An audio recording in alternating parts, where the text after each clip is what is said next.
everything that disappears reappears. Whew, it is very good to be back. Now you see me, now you don't. Now you don't. I see you. You do. But at the time of this interview, I don't think many people know that you're in this movie.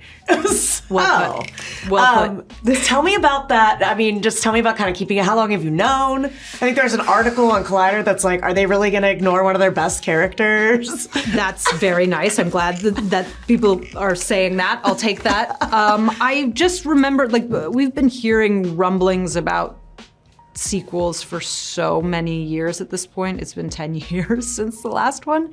So some of them felt kind of real, others felt a little pipe dreamy, and then all of a sudden this was happening and it was real. And when I read it, because Lula, my character, comes in kind of halfway through, I really thought it would be a kind of great idea to not be part, like keep it a surprise. And since especially her reveal is like this sort of Mission Impossible, like ridiculous, over the top, like masked thing, I figured, hey, why not? Why not keep it a secret? And I think we've done a pretty good job of it. We'll see. Yeah, absolutely. Jesse and Dave both said that they get asked about this franchise more than anything they've ever done. Where does this rank for you in terms of just like people coming up to you and talking about it? Pretty high, actually. I feel like kids really love this movie, but then when I say that, the adult that I'm talking to says, no, I love this movie. So yeah, I think that for whatever reason, this like alchemy of all the cast, I think the reason is because you can tell we all genuinely kind of dig each other and have a really fun time making these movies. I think that comes across. But yeah, it's like, it's brought up not infrequently. Yeah. Yeah. What do people ask or say the most? They mostly just say, love those movies. Yeah. What do you think it is about them that makes them so special? I think they're fun. I think that, you know, it's like an original idea, not based on a comic book, and yet these characters that are sort of like archetypal characters now. Again, everybody is a pretty recognizable face, and you can tell they're just like there to have a good time. I think for me, what I like is that it kind of washes over you, and the plots are like fairly complex, but you just are on the ride. And if you I shouldn't say if you follow the plot good, if you don't, also good. But it is sort of like that. It's just like a blast, like a real true popcorn movie. And there aren't as many of those as I would like these days that aren't under like one very specific umbrella. For sure. And you know what I think it is too? It's like when I'm watching this, you don't know whether you're on the trick or not as the audience. And so when you get to the end, you're like, I did figure it out the whole way, or no, I kind of need to go back and see where all these Easter eggs were laid throughout the movie. That's true, and they're very good at that. Like everything is explained, everything is said from the beginning. And so when you go back and watch, you can kind of, oh yeah, we were, you know, dangling that little tidbit the whole time. The aha. Aha. Aha. So where is Lula when we meet her now? It's been some time. Where's she at? How's she feeling about everybody? She is living in Paris. We hear that from Dave's character, Jack. But you don't see her. You think she's just gone off. This movie is, you know, all the horsemen finding each other after a very long absence, and you're getting little snippets of what they've all been doing. And none of them are happy. None of them are fulfilling the promise that you assume from the previous films. So we don't get into much detail about Lula, but I think that she really still believes in the cause, much more so than, say, Jack, her love interest, who has sold out and now does these like corporate retreats, and he's like the magic act on corporate retreats. So she's annoyed with everybody for kind of losing the passion for it, and she's especially annoyed at Jack. And we actually had a bunch of scenes written. It's better though that we just see little snippets of it as opposed to like going so deep into the backstories. But yeah, she's very disappointed in him, and then they find a way to like rediscover their love for this magician heist life together. And each other, I hope. And maybe along the way. Find love, everyone deserves. Amen. It's really just a film about love. You know? Yeah.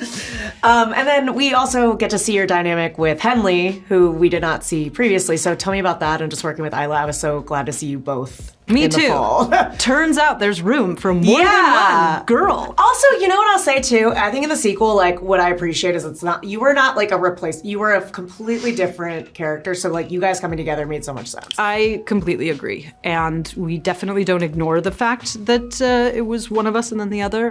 When we discuss it in this third installment, we make lots of jokes about it, as we should. And yeah, it was a blast. I worked with Isla, before the second one, so 12, 13 years ago, I don't know, on a movie called Bachelorette.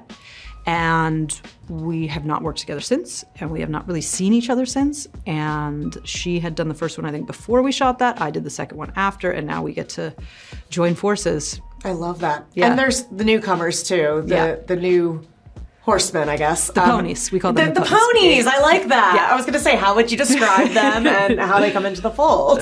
Little tiny cutie ponies.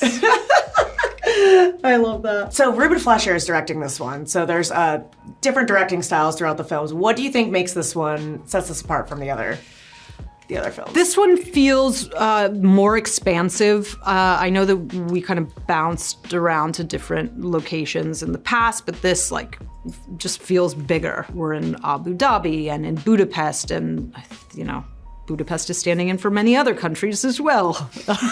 So many countries that I can't remember. Brussels? Yes, I think Brussels. Anyway, so it feels really kind of larger in scale. Also introducing these younger kids, which is a bit of a trip because they're so young and we're so old in their mind. Like to us, like the difference is like I think how we revere like Morgan Freeman. That's how these kids, I mean, I don't think they think we're as spectacular as Morgan Freeman, but I think they think we're as old. And so that is weird because we still act like 12-year-old children, and then they bring in actual children, and it really is a stark reminder that we're very immature for our age. You know what's been killing me lately? Are you on TikTok? No. Okay. There will be someone that's like 30 years old, and people will be like, "You're 30, you look amazing," and I'm like, "That's how a 30-year-old is supposed to look. What the hell is going on?" I could go on and on about this. Yeah, it's wild. It's wild. Driving me nuts. That said, I mean, there's like really no comparison with these young kids. They're so cute. Like Ariana Greenblatt, I think, is the most beautiful person I've ever seen in my entire life, like on screen or in person. It's bizarre. Yeah. So Agreed. It's good for her and for us and for the film. What tricks of the trade have you picked up? Well, very few. I didn't have to go to magic school this time around because my tricks were pretty contained. So while the rest of them had to do magic school again and sort of hone their crafts again, which would have been completely necessary for me because I didn't keep it up between movies. I weren't doing like I wasn't Magic Castle drop-ins. I wasn't. Sadly, I have gone to the Magic Castle 0 times since the last movie. I know. It's so cool. It's really cool. I've been talking about it in every interview because I love it so much. It's amazing. I've been once, but like I should have taken advantage of like maybe the cred that the Now You See Me franchise. Yeah, I think we can get you in. Yeah, thank you. One day. But I had to do something in the second movie that I have to do in the third, like a brief pop of it in the third, which is stuff with doves. And I think no matter how hard you practice with doves, from what I can tell, it's still like birds flapping in your face. Right. So I don't know how people like look cool doing it, but Yeah. that is the extent of my magic training, like trying not to look like with the doves. Impossible not to. Now You See Me 4 is already in development, I've heard. Sure. What would you like to see for the future of this franchise? I've said I would watch 101 of these movies. I would make 101 of these movies. Good. Like happily. I love making these movies. It is the most fun. It's really kind of crazy how much we laugh all day long, like side-splitting, can't breathe laughter all day long. I would make them forever. I love hearing that. What would you like to see for Lula that we haven't seen yet? I mean, I think what works really well with these is just like how it's a true ensemble. So you get not that much time with every character, but they're so dialed in at this point that you don't need to have that much time with them to know like what they're coming there, entering every scene to do. So more of the same with Lula. I like how ridiculous she is. It makes me laugh.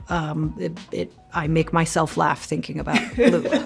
What has been your favorite scene to do in the entire, in both films? Oh man, it's a good question. In the second film, we do this big, huge magic trick where we're like passing a chip to each other. That took like a week to shoot, and that was really cool. And then in this one, there's this stuff in this big cube, and we were in the cube for a week, and it fills with sand, and it fills with water. Yep. And it was giving me Princess Jasmine. Totally. They built that so quickly. It's an amazing thing that they made, and it was really fun. They're like, thank God we like each other, because you don't want to be locked in a cube for a week with people who annoy you. And we just were kind of like messing around while also taking our work very seriously the entire time. And getting like waterboarded by sand. Lots of water. Lots of water, lots of sand. Water, sand. For a week? For a week. Wow. Yeah. Kind of fun. I was like, damn, they Jafar'd them. That's a very good verb. If you could pull off one impossible illusion in real life, what would it be? I wish that I wasn't impressed by all the gross out stuff, but I really am. I hate looking at it, but I'm impressed by it. Like all that geek magic, which is what Lula does, which is very like David Blaney, like putting shards of glass in his eyeballs and stuff like that. That's pretty cool. Yeah. Oh God, I remember like when I was growing up, New Year's Eve was just like the magic shows. My cousins and I would go in like my parents' room and just watch it. It's pretty great. It's my favorite. Look, I highly recommend hiring a magician for just your friends. Have you done that? I have. Oh my God. For a birthday dinner, and it was great. That's such a good idea. It's really great. Thank you so much for your time.